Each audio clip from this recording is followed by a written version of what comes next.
This is Yes, PGA Tour high or low. So are the following golfers' odds too high, aka too long, or too low, aka too short, for this week's Sony Open in Hawaii, where we all wish we were? Geoff, your guy, Cam Smith, plus 800, too high or too low? Wow. I feel like they brought Jesse in here. We did go off the rails a couple days ago and just to smooth things over here, so that makes sense. Yeah, Cam Smith obviously was my main pick last week. We got lucky and he gained about 1 million strokes putting and went 40 under par in one, so that's awesome. He's plus 800 this week. He's the deserving favorite. He's got a great record at this course and he sets up very, very well for it.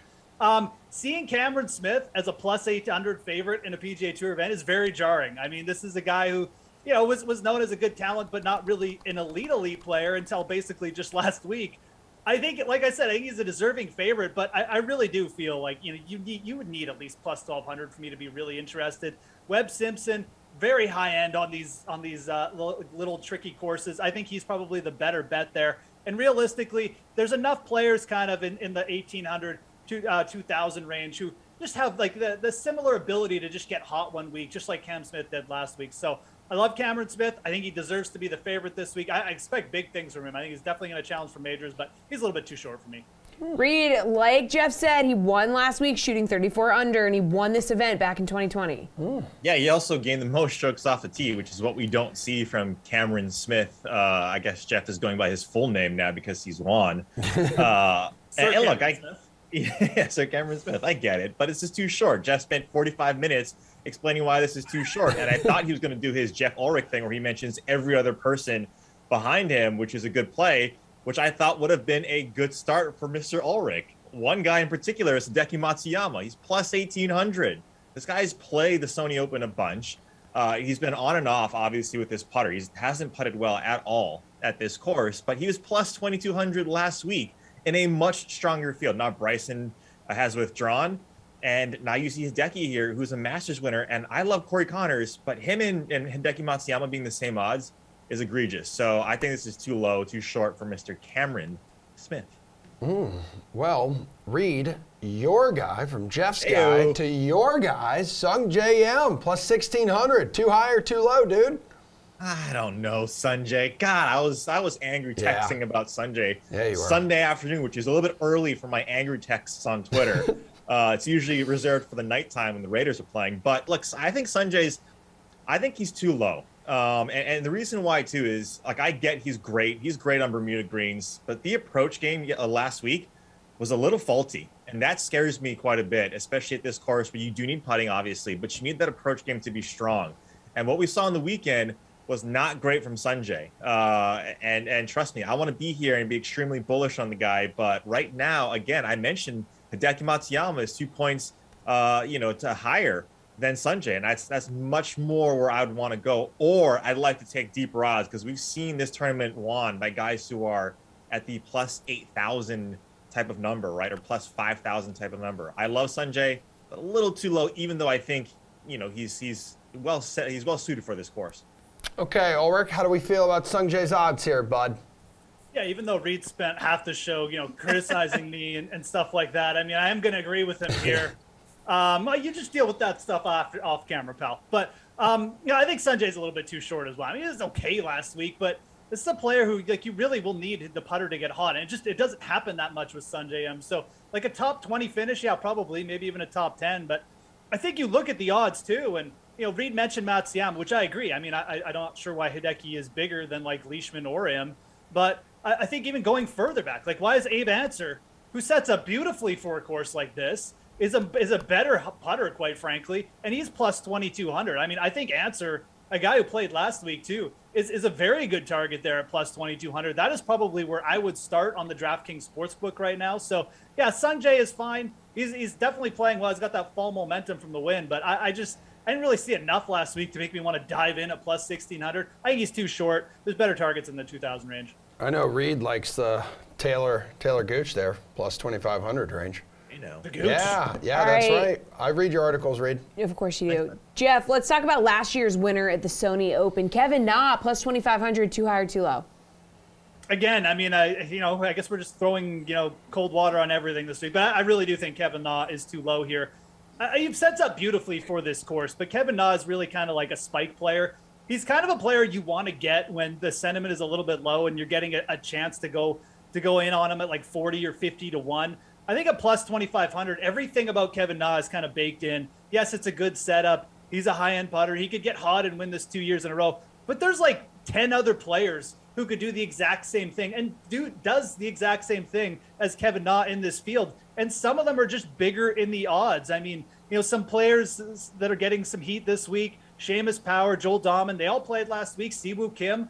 These guys are very similar in style to Kevin Na, and they're available at basically double the odds. So as much as I like these setups for Kevin Na, and I do like betting him at places like the Sony Open, it's just plus 2,500 just isn't the number to do it, in my opinion. So he's a fade for me, and like I said, too low again. Reid, what do we think? Yeah, similar. Not to echo a lot what Geoff said, and Taylor Gooch, like you mentioned, Emerson, is someone that I also like at this exact same number. You take a look at what Kevin Na has done, though. It's opened up a narrative for guys who didn't play well last week can obviously play well this week, right? That's what he did last year. That's kind of allowing a lot of these guys that are deeper in the odds, like a Brandon Grace, for instance, maybe to feel a little bit more comfortable, right? Because of how the style of play in which this course, you need experience at Waialae Country Club. It's similar to the Augusta in that sense, where debutantes don't really win. Geoff's boy is the only guy to do it since the entire inception of the course and tournament, Russell Henley. And Russell Henley was also the first rookie since like 2001 to win in his debut, right? That is a stat that you really have to pay attention to at this course. And maybe it's because it's during the offseason. But Kevin Na is someone, like Geoff mentioned, get him twice in the odds and a place where he can absolutely gain 15 strokes putting. That's where you want to target him, not here because of what is already baked in, which is he played last week and he won last year. Brendan Steele, man, we're going down the board. We're going plus 8,000. Too high or too low? His odds, Reid. I mean, this guy, all he does is top 5 at the Sony Open, right, over the last 2 years. I can never say plus 8,000 is too short or too low, right, because it's deeper in the odds.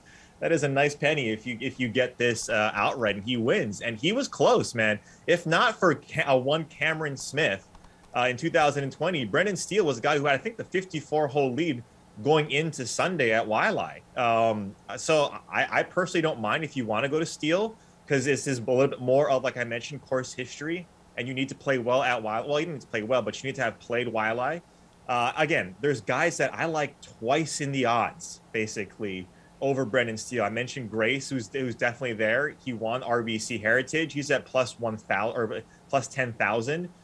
He's done well at the Mayakoba. So there's other guys, again, deeper in the odds than Steele, but again, not going to fault someone and say it's too short at plus 8,000. All right, Geoff, how we feel about this? T4 at this event last year, runner-up in 2020. I mean, I actually think these are almost like you could make the argument that they're a little bit too long. Brendan Steele isn't a player I think about that often, but when he does get in good form, I mean, he can certainly go off for a spike week. He's improved his putting a little bit as he's gotten older. And, again, like, I don't really feel like Waialae should be a great fit for Brendan Steele, but for whatever reason, he's gone runner-up T4 at this event the last 2 years. He's just played really well here. And, you look at what he's done coming in as well. He put in a T2 3 starts ago at the Zozo Championship. He's made his last 3 cuts. It hasn't looked like great from the stat sheet, so I can understand why for some people they might just be like, wow, he's not really popping that much. But, when you have some recent form like that, that tends to be like the trend of the winners here. So I think when you're looking at the odds, I mean, he's paired around guys like, Eric Van Rooyen, Aaron Ray. I mean, these are okay players, but like with Steele having some form and then the course history here, I think you kind of got to give him the edge in this range. I really don't mind it. He's probably not my favorite play either to go with a long shot. I mean, I think this is an event where you can go longer and target some higher end putters or just higher end ball strikers. But Brendan Steele isn't too short. I mean, I certainly think that these are fair enough odds to take a shot with them. He might be a better top 10 play at like plus 700 or, even a top 5 play. I mean, he's top 5 the last 2 years at plus 1,400. I probably like him more than that because, quite frankly, he just doesn't win that much on tour. But he's certainly in play this week. And I think the main thing is when you're looking at this range, it's hard to make an argument for me as someone else you should be taking over him. All right, let's go slate approved pick time. Favorite odds to win, Reid. I'll go with the Decky at plus 1,800. He won the Masters, obviously. He hasn't really shown a lot, but at that number, I think there's extreme value. All right, what do we think, Geoff? I mean, I'm just going to go with my guy again. It worked last week. I'm going to go with Christian Bezuidenhout. It's the first time playing this event, so he'd be a bit of a trend breaker. But, I mean, this dude has 4 professional wins since 2019. He had 3 top 6s over the fall in a variety of events. He's just a high-end putter.